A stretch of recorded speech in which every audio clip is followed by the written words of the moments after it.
If you're using page numbers with your Excel worksheets, did you know you can adjust the number used as the first page number? Hi, I'm Dawn with K-Square Technologies. In this tech tip, we'll look at how to easily change the starting page number for an Excel worksheet. Here I have a workbook with two worksheets, quarter 1 and quarter 2. They have both been formatted to display the page number in the footer. Now, if I want to print the entire workbook, whether it's to a physical printout or to a PDF, let's see what happens with that page number. As I navigate through them, let's pay attention to this page number here. The second page of the first worksheet is page 2. Now, the first page of the second worksheet is page 3. And it continues to page 4. So when you're printing out an Excel worksheet formatted to display page numbers, the default for the first page number is set to auto. That means the page number starts at 1. Although this works for many projects, you might want different results from printing an entire workbook or a group of worksheets.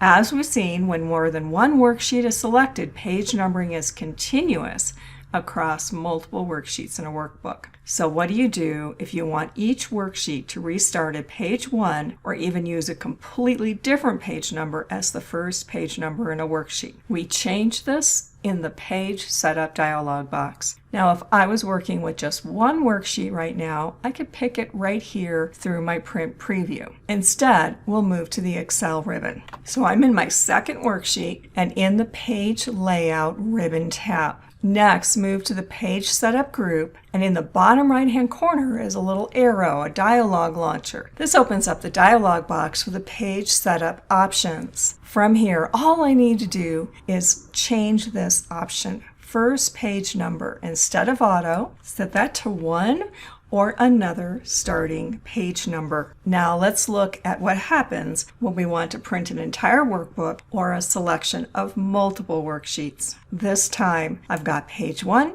and page 2. For the second worksheet, it restarts at page 1 and then continues. And that's all you need to do to be able to control the page numbering in your Excel worksheets. In this K-Square Tech Tip, you've seen how to easily change the starting page number in Excel worksheets. How can we help you to be more productive? Please reach out to us for IT services and consulting to support you with Microsoft technologies. We look forward to working with you. Thanks for watching.